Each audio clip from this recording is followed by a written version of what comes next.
감사하신 주님, 요나가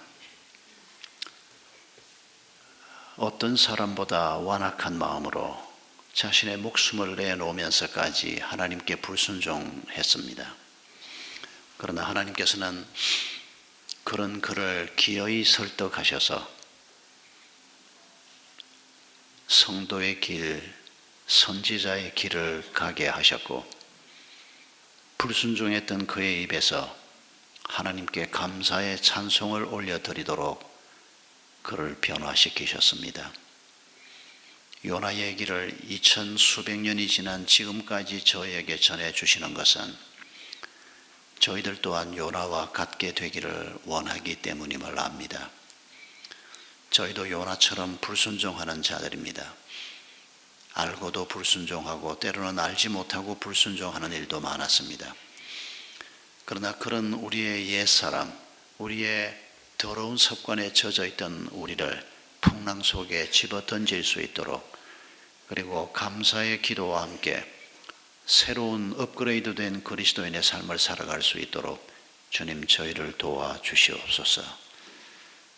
이 시간 말씀을 함께 나눌 때 성령님께서 저희 한 사람 한 사람의 마음에 임재해 주시기를 바라옵고 예수님의 이름으로 기도하옵나이다. 아멘.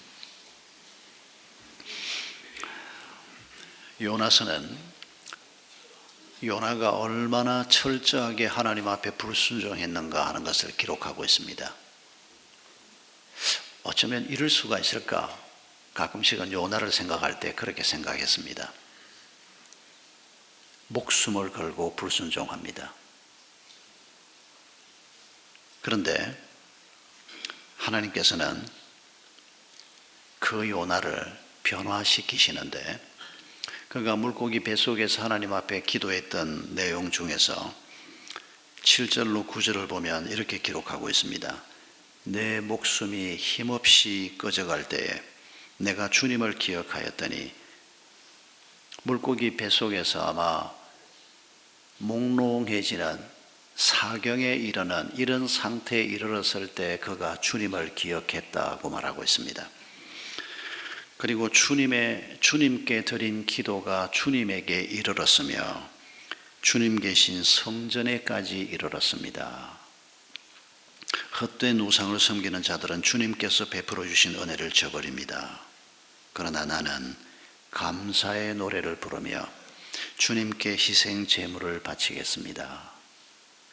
조금 전까지는 선지자였던 요나도 우상을 섬기는 자들처럼 주님이 베풀어 주신 은혜, 주님의 크신 사랑을 부인하고 하나님께 항거하던 자였습니다. 그런데 그가 마침내 이런 감사의 기도를 올려드리는 것을 우리가 볼 수 있습니다. 우리도 요나처럼 하나님의 부름을 받고 하나님의 백성이 된 사람들입니다. 요나의 앞부분은 우리와 동일합니다. 그런데 오늘 예배의 자리에 와서 앉아있지만은 우리 마음속에 하나님께 불순종하고 하나님께 완악한 마음을 가지고 있는 이런 마음이 우리 속에 있는데도 불구하고 그걸 감사로 바꾸지 못하고 하나님과 같은 편에 서지 못하고 있는 경우가 우리에게 많이 있습니다. 여러분, 지난 한 주간도 또 혹은 최근에 힘든 일이 있을 때 하나님을 피해버리고 싶은 생각이 없었습니까? 아예 하나님을 생각도 하기 싫어서, 생각하면 괴로우니까, 생각하면 힘이 드니까 성경도 펼치지 않고 기도도 하지 않고 예배도 피해버리고 싶고 목장 식구들도 피해버리고 싶고, 그래서 오늘 이 자리에 못 온 분도 있을 겁니다. 그리고 이 자리에 왔지만은 우리 마음속에 그런 불편함 혹은 낯선 하나님, 성경 말씀이 낯설고 내게 말씀하시는 하나님이 낯설게 느껴지는 그런 분도 이 자리에 있을 것입니다. 그러나 여러분, 우리가 요나를 묵상하면서 결국은 하나님 앞에 감사하고 있는 이분, 뭘 감사했을까요? 두 가지 감사가 아니었을까 하는 생각이 듭니다. 첫째는 요나가 니느웨도 구원하시는 하나님, 원수도 품으시는 하나님, 그 크신 하나님을 보면서 감사했을 것이라는 생각이 듭니다. 하나님께서는 아수르의 수도인 니느웨로 가서 그들의 죄악이 하나님 앞에까지 이르렀다는 것을 전하라고 했습니다. 너희들이 계속해서 이렇게 죄의 길을 걸어가면 하나님이 너희들을 심판하실 것이다. 하나님의 진노가 너희 위에 쏟아 부어질 것이다. 그걸 경고하라는 말씀이었습니다. 그러나 요나는 그러고 싶지 않았습니다. 요나가 아수르라고 하는, 그리고 수도 니느웨라고 하는 이 성의 사람들을 이렇게 싫어했던 것을 가만히 생각해 보면 우리에게도 이웃 나라 중에 이런 나라가 있습니다. 다 옛날 얘기이긴 하지만은, 여러분, 이 땅에 전란이 일어날 때 일본 혹은 일제 침탈 때는 물론이고 그보다 더 전에 왜구라고 불렀던 도적놈들, 요즘 남한산성이라는 영화가 지금 나와 있다는데, 여러분, 병자 호란이니 뭐니 해서 중국의 강력한 군대가 넘어와서 이 땅을 쑥대밭으로 만들고 수많은 사람을 죽이고 수많은 사람을 노예로 잡아갔던, 여러분, 이 과거 역사를 우리가 생각해 보면 오늘 우리가 그냥 막연하게 중국에 대해서, 옛 중국에 대해서, 옛 일본에 대해서 아유 꼴보기 싫다, 여러분, 이런 정도의 감정이 요나가 아수르에 대해서 가지고 있는 감정이 아닙니다. 바로 그 끔찍한 사건을 경험하고 있던 때의 사람들의 모습입니다. 여러분, 우리 할아버지쯤 되는 분들이 일본 사람들이 이 땅에 들어와서 외교권을 뺏고 결국 나라를 합방시켜버리고 조선 사람들을 종처럼 부리고 모든 것들을 뺏어가고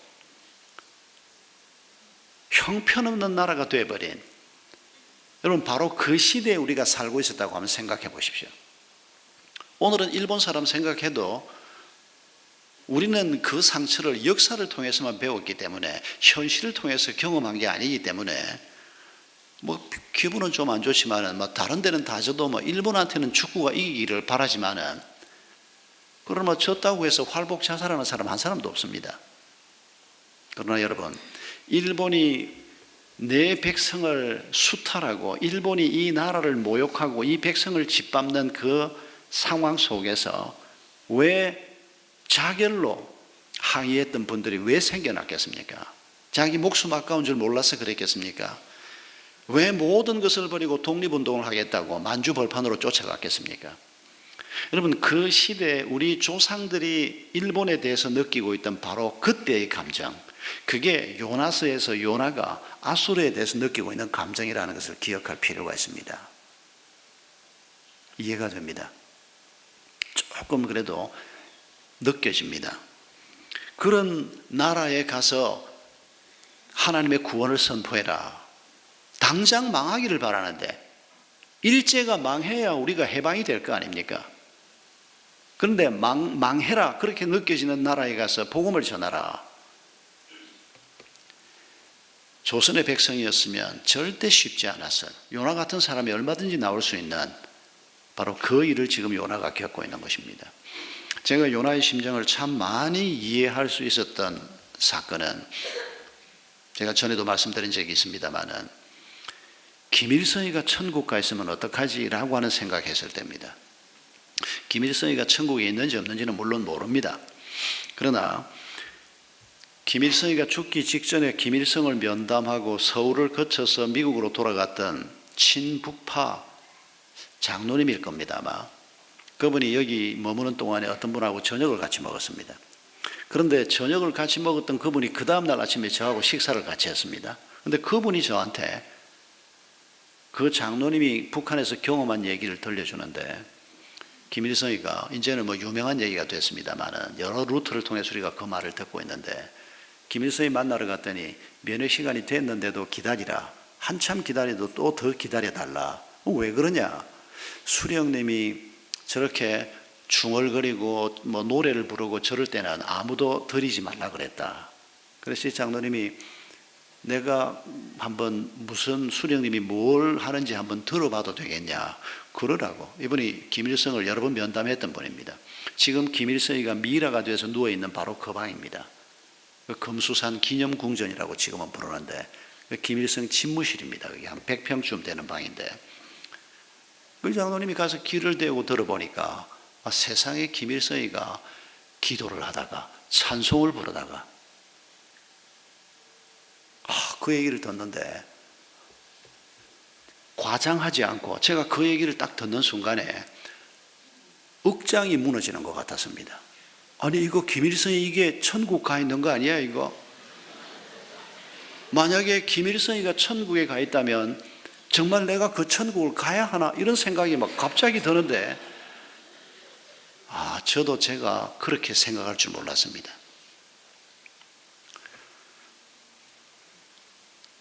여러분 요나에게 아수르는 우리가 김일성이를 보는 시각하고 같은, 그런데 그 사람들이 하나님의 복음을 듣고 하나님 나라 백성이 된다.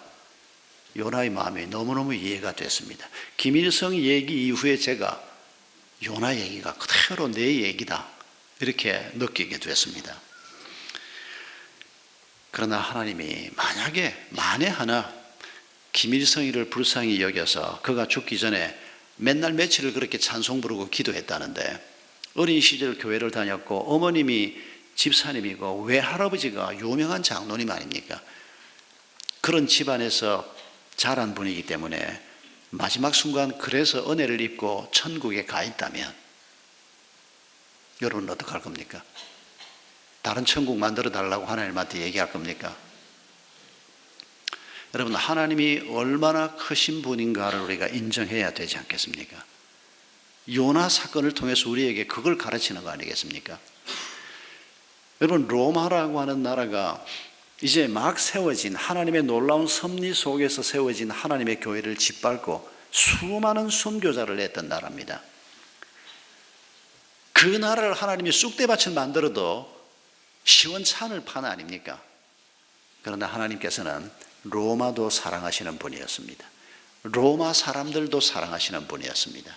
그래서 그런 하나님의 마음을 아는 교회 지도자들이 로마를 향해서 칼을 들고 싸우는 이런 방법으로 운동을 하지 않고 로마까지도 사랑하게 해달라고, 하나님의 마음을 품게 해달라고 기도했고, 그 기도의 응답이 300년 후에 나타나지 않습니까? 로마에 믿는 사람이 얼마나 많은지 감독을 세워서 그들을 지도하지 않을 수 없는 그런 상황이 만들어졌지 않습니까?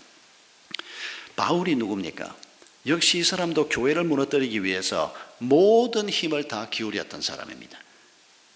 지도자 스데반이 순교당할 때 그 순교 사건에 함께 동참했던 유대인이었습니다.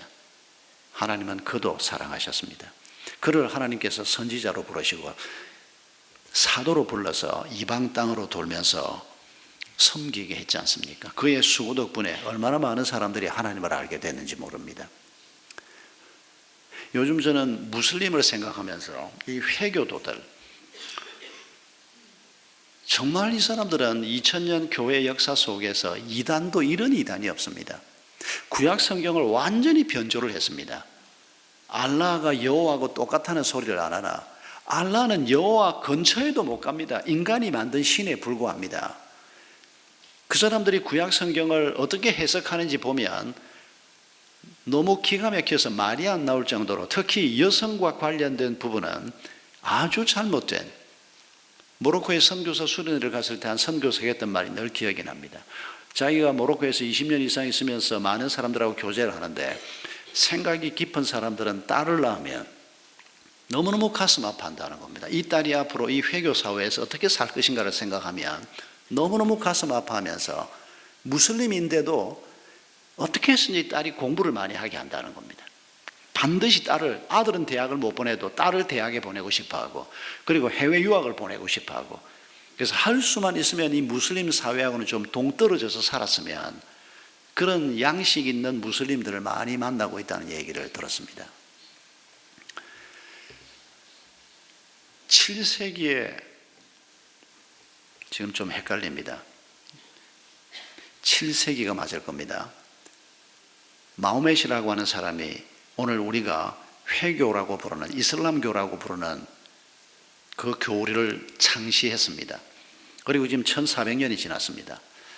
성경 말씀을 마음대로 해석을 하고 하나님을 마음대로 변조하고 사람에 관한 얘기를 남성 중심으로 잘못된 사고방식을 가지고 마음대로 해석하면서 오늘 저런 강력한 영향을 주는 집단을 만들어 놓았습니다. 원수라고 해도 과언이 아닐 정도로. 그런데 하나님께서 이 무슬림들을 얼마나 사랑하시는지를 보면 볼수록 참 기가 막힙니다. 지난 며칠 동안 속초에서 국제 OM 이사회가 있었습니다. 사역에 관한 여러 가지 보고를 들으면서 한 분이 이런 보고를 했습니다. 지금 현재 이란 감옥에 있는 로버트 목사라는 분, 물론 이 이름은 가명입니다. 이분이 목회를 하다가 경찰에 체포가 됐습니다. 교회가 문을 닫았습니다. 그러나 목장에서 다 가정교회로 다 모이고 있습니다. 그리고 사모님과 아이들은 교인들이 돌보면서 교회가 없어진 것 같지만은 사실은 없어진 건 아니고 목장에서 계속 모이면서 함께 섬기고 있는데, 이 목사님을 누군가가 면회를 갔다가 들은 말을 이분이 전해서 지난 주간에 저까지 듣게 됐고 오늘은 여러분도 듣게 됐습니다. 이분 사진도 있는데 조심히 돼서 이 예배에서는 보여드리는 거 삼가하겠습니다. 이분이 이렇게 면회 온 분에게 얘기했습니다. 당신이 만약에 눈을 조금만 크게 뜨고 본다면, 당신이 조금만 주의 깊게 들으면 당신은 이란의 모든 골목에서 예수님의 발자국 소리를 들을 수 있을 것이다. 하나님께서 역사하시는 것을, 하나님께서 이 무슬림들을 사랑하는 것을 이분이 보면서 자신도 그리스도인이 됐고 목사가 됐고 그리고 감옥에 가는 것도 마다하지 않고 섬기고 있는 겁니다. 실제로 이란 땅에서 그동안 벌어진 일들을 생각하면 참 기가 막힙니다. 무슬림 땅입니다. 그런데 거기에 200만 명이 넘는 그리스도인들이 있다고 하니 이게 도대체 어떻게 된 일입니까? 그리고 이분들이 거기서 살지 못해서 밖으로 튀어나옵니다. 지금 박해가 심하니까. 이분들이 가는 곳마다 교회가 세워집니다. 한때는 중국 사람들 가는 곳마다 중국집이 생기고 일본 사람들 가는 곳마다 전기 제품 가게가 생기고 한국 사람이 가는 곳마다 교회가 세워진다는 말이 있었습니다. 지금은 이란 사람들이 가는 곳마다 교회가 세워진다고 말해야 될 정도로 이란 교회가 많아지고 있습니다. 제가 보여드려도 되는 사진을 몇 장 보여드리겠습니다. 한번 올려봐 주시겠습니까?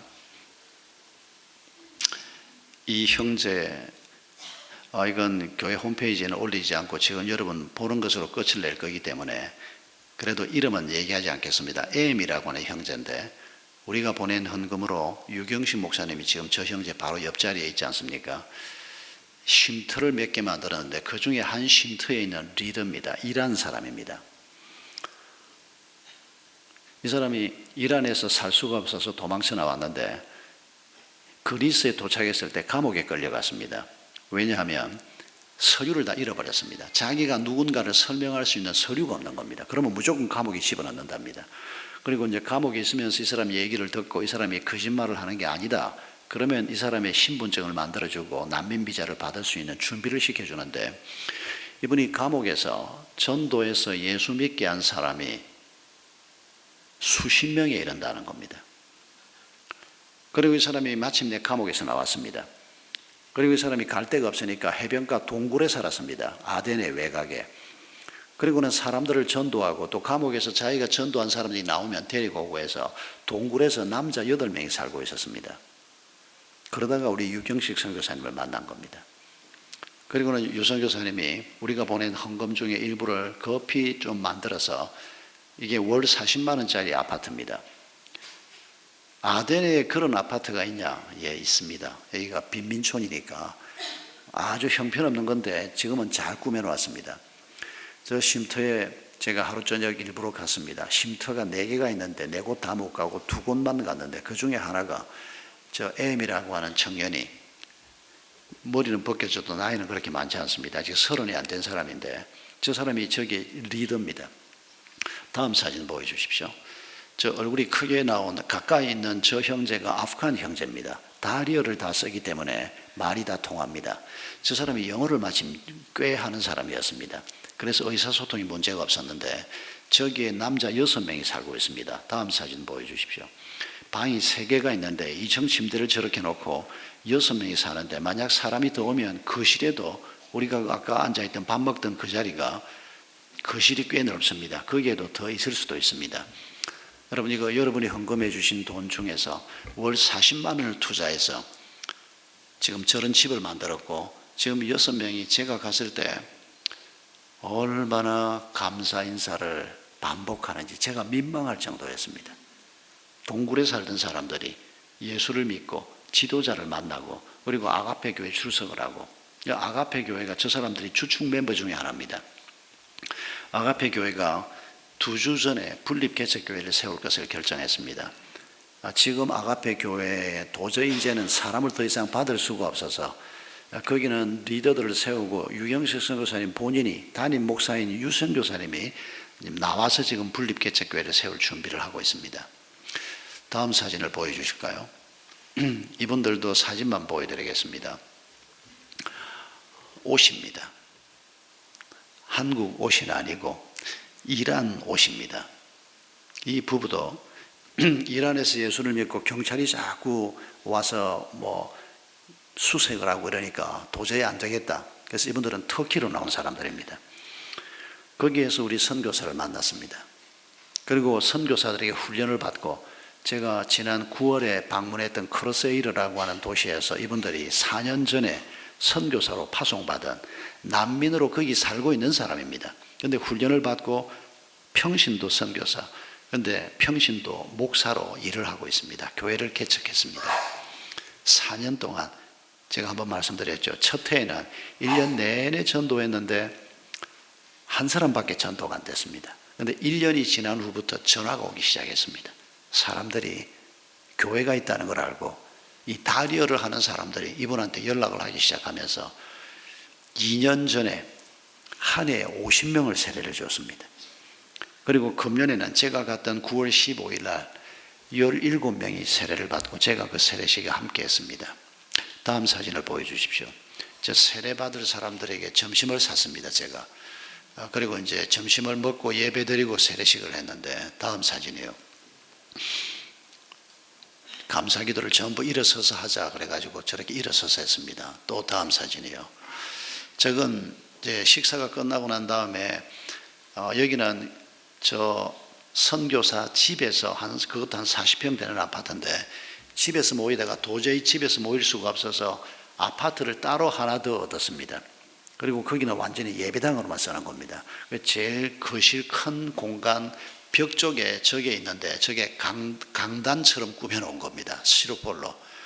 누가 오거나 하면 그거 드러내버리면 되고 아무것도 없습니다만은 저기에서 세례식을 베풀었는데 그 다음 사진이요.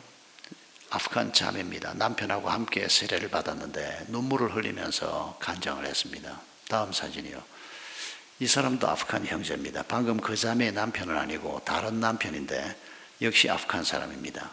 다음 사진이요. 이분은 이란 사람입니다. 이날 17명이 세례를 받았는데 얼마나 감격적인지. 그러니까 이란 사람들이 가는 곳에서 이란 교회가 세워졌는데 말이 같은 말이니까 아프간 사람들이 들어오는 겁니다. 그래서 이 오아무게라고 하는 이 선교사 부부가 자기들이 이란 사람을 염두에 두고 교회를 시작했는데 아프간 사람들도 막 함께 몰려오니까 이제는 명실공히 터키 땅에서 이란 사람뿐 아니고 다른 민족도 섬기는 이런 놀라운 사역을 지금 하고 있는 것입니다.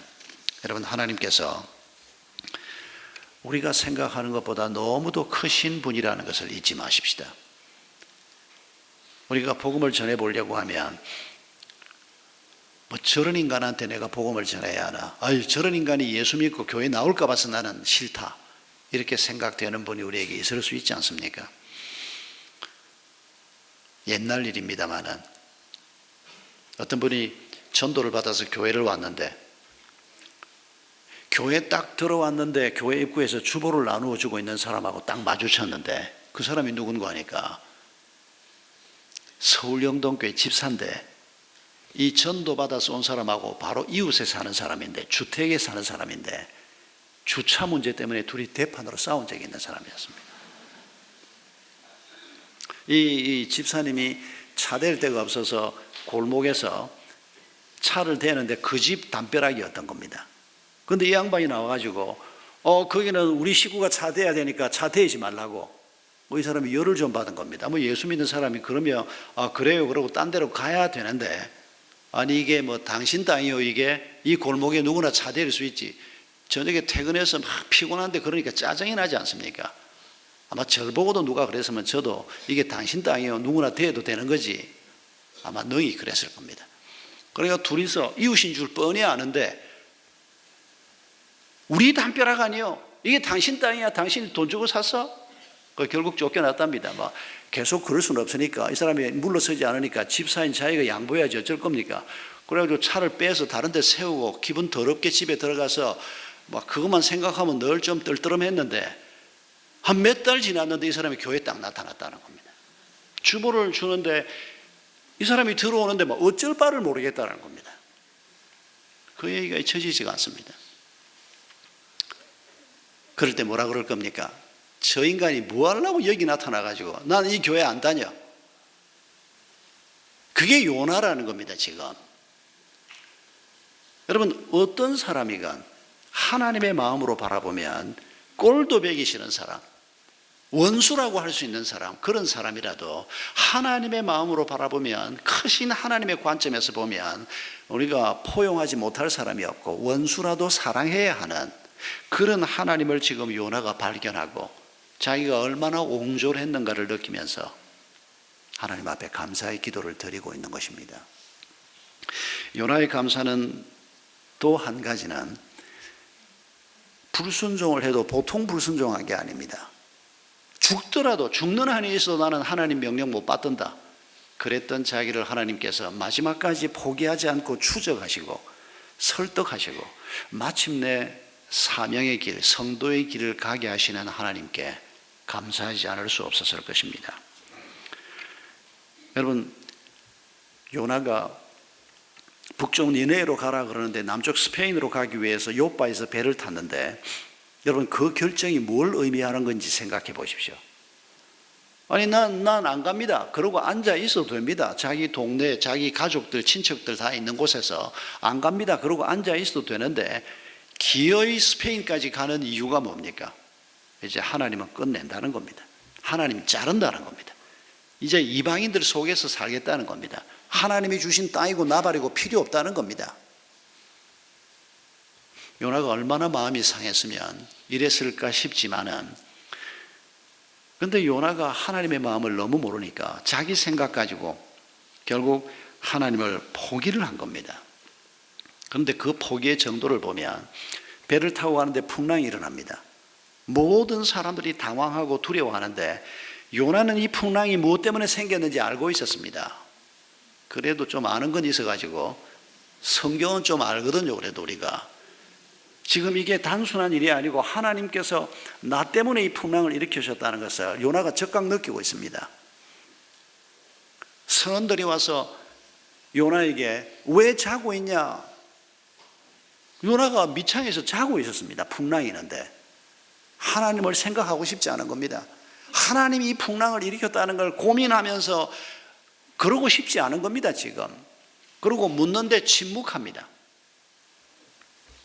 여러분, 요나가 아예 하나님을 버리고 가려고 했다가 그리고는 침묵하고 잠을 자고 피해버리고 싶은데, 하나님께서 요나의 입을 기어이 열게 하는데 어떤 방식으로 열게 합니까?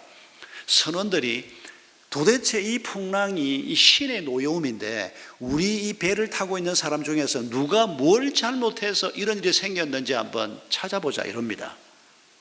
여러분, 이거 흔히 있는 일 아닌 거 아시죠? 풍랑이 났다고 해서 선장이 사람들 다 모아놓고 너희들 중에 누가 뭘 잘못해서 이런 종교적인 선장이 몇이나 있겠습니까? 이거 하나님께서 역사하신 겁니다. 그리고 제비를 뽑아도 그 많은 사람 중에서 그 제비가 요나에게 뽑혔다. 이게 말이 됩니까? 이건 하나님이 행하신 겁니다. 제비가 요나의 손에 딱 잡혔습니다.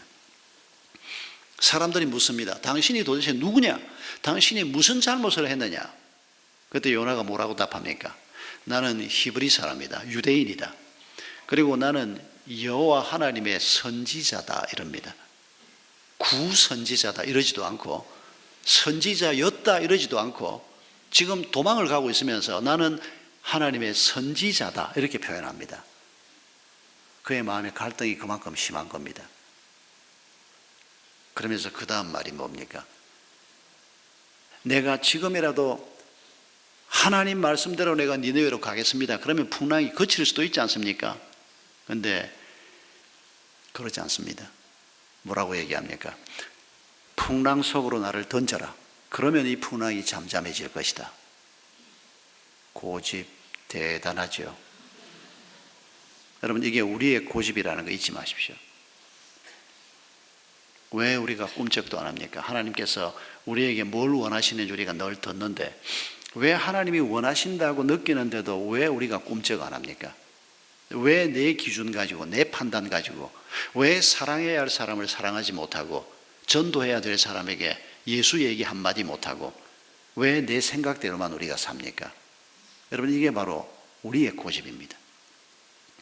요나는 자기를 바다에 던지라는 겁니다. 그래서 이 모든 걸 끝장내고 말겠다는 겁니다. 죽음으로써 끝을 내겠다는 겁니다. 여러분, 우리에게는 이런 순간이 없었습니까?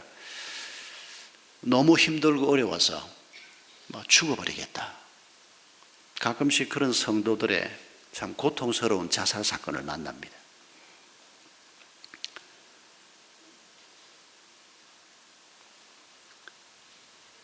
정도가 좀 덜한 사람들은 언젠가 어느 목장이 신방 갔을 때 한 형제가 이렇게 말한 거 지금도 기억이 납니다.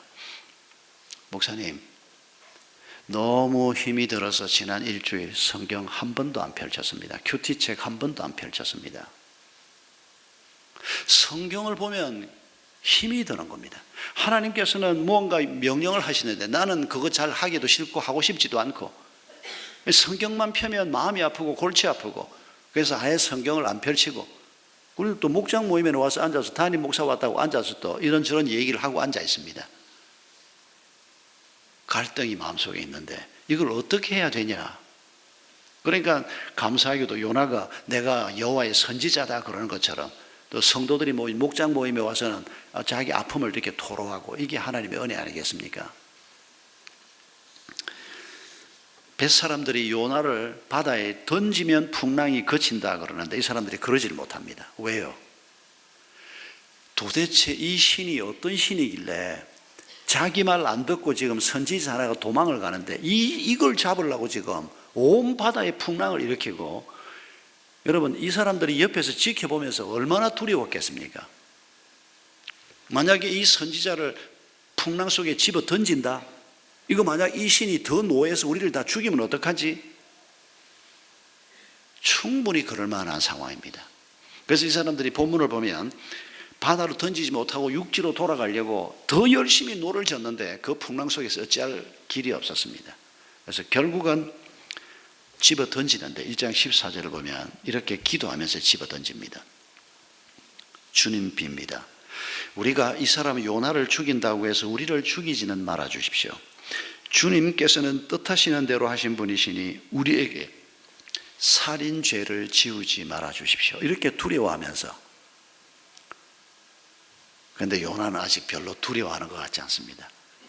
오히려 하나님이 마음에 안 들어서 내가 죽는 것으로 모든 것 끝내겠다. 아직은 그러고 있는 것 같습니다. 집어 던졌고 물속에 빠졌습니다. 그걸로 모든 게 끝날 줄로 선원들도 생각했고 요나도 그렇게 생각했습니다. 그러나 하나님의 계획은 그게 아니었습니다. 요나가 기도한 내용을 보면 집어 던질 때 큰 물고기가 와서 요나를 삼킨 게 아닙니다. 물속에 풍랑 속에 들어갔습니다. 그리고 혼미한 상태가 됐습니다. 아마 죽음이 눈앞에 와 있는 가물가물한 상태까지 그리고 바다 밑바닥까지 들어갔습니다. 해초가 머리를 감고 땅뿌리까지 내려가서 정말 죽음이 코앞에 왔을 때 하나님께서 그를 물고기 뱃속에 집어넣습니다. 그제서야 요나가 하나님 앞에 마음을 돌이킵니다. 2장 2절에 내가 고통스러울 때 주님께 아뢰었더니 주님께서 내게 응답하셨습니다. 내가 서울 가운데서 살려달라고 외쳤더니 주님께서 나의 호소를 들어주셨습니다. 서울은 음부라는 말입니다마는 그 죽음의 장소, 하나님이 계시지 않는 곳, 하나님의 진모의 자리, 물고기 뱃속이 바로 음부 아니겠습니까? 그곳에서 비로소 그가 하나님 앞에 기도를 했고 하나님께서 그의 기도를 들으시고 그를 살려내시는 것입니다. 여러분, 하나님은 우리를 포기하지 않습니다. 하나님의 백성된 우리를 어떤 경우에도 하나님은 포기하지 않고 우리를 추적하실 것입니다. 그리고 우리가 내 뜻대로 세상이 원하는 대로 살지 않고 하나님의 뜻을 따라 길을 걸어가는 자가 되고 사명의 길을 가는 자가, 그리고 그 사명의 길을 걸어가면서 하늘의 평화를 이 땅에서부터 누리는 자가 되기를 하나님께서는 우리를 마지막 순간까지 추적하시면서 이루실 것입니다. 이런 하나님께 감사하지 않을 수가 없습니다. 우리가 실패하고 넘어져도 우리에게 모든 책임을 떠맡기고 네가 그 죄책 짊어지고 지옥불 속에 떨어지든지 네가 허우적거리면서 문제를 네가 알아서 해결을 하든지 네 마음대로 한번 해봐라. 그렇게 우리를 내던지지 않는 하나님이 얼마나 감사한지 모릅니다. 요나가 그걸 깨닫는 겁니다. 죽는 것으로 모든 것을 끝내겠다고 하는 이 사람을 우리는 어떻게 끝내려고 합니까? 신앙생활 안 하면 되지. 도망가고 그냥 피하고 술이나 퍼마시고 생각나면 그런 거 생각 안 하려고 그냥 뭔가에 중독이 되고 그냥. 여러분, 그렇게 사는 곳에 어떤 평화가 있겠습니까? 하나님이 우리를 부르시고 그 큰 사랑으로 우리를 사랑하실 뿐 아니라 니느웨도 사랑하고 우리의 원수까지도 사랑하시는 그런 하나님의 기준을 가지고 우리가 움직일 때 거기에 하나님의 평화가 임하는 것입니다. 마태복음 20장 1절 이하에 보면 포도원 농장 주인이 품꾼들을 불러들이는 얘기가 나옵니다. 그런데 이른 아침에 한 가령 만 6시쯤 나가서 품꾼들을 불러들이고 9시쯤 불러들이고 12시쯤 불러들이고 오후 3시쯤 불러들이고 계속 불러들입니다. 하나님이 하시는 일을 두고 이렇게 비유로 얘기하는데 여러분, 이 포도원 주인은 어쨌든 임금 작게 주고 소출을 많이 내고 많이 팔아서 돈을 벌리라, 여러분, 그 목적을 가진 주인이 아닙니다. 여러분, 우리도 같은 목적을 가져야 한다는 거 잊지 마십시오. 돈만 많이 벌면 되는 게 아닙니다. 이 주인은 하루 벌어서 하루 먹는 이 사람들에게 관심을 가지고 나가서 몇 사람 데리고 옵니다. 또 몇 시간 후에 가보니까 또 사람들이 있습니다. 장터라는 곳이 인력시장입니다. 또 데리고 들어옵니다. 나가서 가보니까 또 몇 사람 있으니까 또 데리고 옵니다. 그리고 오후 5시 늦지막하게 들어온 사람은 1시간 일하고 하루가 끝나는 사람입니다. 그런데 하루 일이 끝나고 품삯을 나누어 주는데 1시간 일한 사람이 품삯을 받는데 한 데나리온을 받습니다. 그때 하루 종일 일한 사람이 뭐라고 생각하는 거 아니까? 이 한 데나리온은 그때 당시 남자들의 하루 품삯입니다. 자기도 품삯 하나 하루 일당 받기로 하고 온 사람입니다. 일 없던 사람이 일을 하게 됐으니까 너무 감사하게 일을 했습니다. 그리고 그 일당 받아서 저녁에 집에 먹을 거 사가지고 들어갈 때 가족들이 좋아할 것을 생각하면서 기쁨으로 일했던 사람입니다. 그런데 1시간 일한 사람이 한 데나리온을 받는 걸 봤습니다.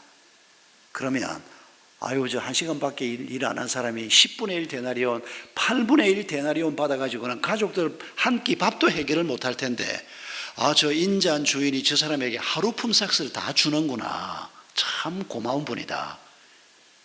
이렇게 생각했으면 얼마나 좋을 뻔했습니까? 그런데 우리는 다른 사람은 별 안중이 없습니다. 내 생각합니다. 단체 사진 보면 여러분 제일 먼저 뭘 봅니까? 내가 잘 나왔나 안 나왔나, 다른 사람이 잘 나왔나 안 나왔나 안중이 없습니다. 이 사람도 자기 얘기만 관심이 있습니다. 1시간이란 저 사람이 한 데나리온을 받는다면 오늘 주인이 나한테 한 데나리온 주겠다고 했지만은 적어도 주인이 나한테는 10데나리온은 줘야 돼. 그래야 공평하지. 아니야, 10데나리온 받겠다 그러면 내가 도둑놈이지. 어떻게 10을 품삯을 하루 일하고 받겠다고. 5만 줘도 좋지. 아니, 셋만 줘도 좋지. 이렇게 생각하면서 기다리는데 자기에게 주어진 것도 하루 품삯이었습니다. 이 사람이 뭐라고 얘기합니까? 마태복음 20장 12절을 보면 자기 기준을 가지고 이 인자한 주인을 향해서 뭐라고 얘기하는 거니까, 나중은 이 사람들은 1시간밖에 일하지 않았는데 그들을 종일 수고하며 더위를 견딘 우리와 같게 했다. 불공평하다, 악한 주인이다, 이렇게 말합니다. 여러분, 누가 악합니까? 누가 잘못된 것입니까? 여러분, 우리가 살아가면서 우리가 요나처럼 보고 요나처럼 불순종하는 것들이 뭔가를 끊임없이 발견해야 할 것입니다. 그리고 우리의 옛사람, 더러운 습관에 절어있는 우리의 옛 모습은 풍랑 속으로 집어 던져버리고 새롭게 시작하는 겁니다. 또 실패하면 또 새롭게 시작하면 되죠. 하나님의 무한한 사랑으로 우리가 이 추수감사주일에 우리를 향한 하나님의 사랑과 은혜를 기억하면서 이번 한 주간도 하나님께서 베푸시는 이 사랑과 은혜로 주의 뜻을 이루는 삶을 살도록 우리 함께 찬송하십시다. 하늘에 계신 우리 아버지, 불편하지 않으시면 자리에서 일어서셔서 함께 찬송하겠습니다.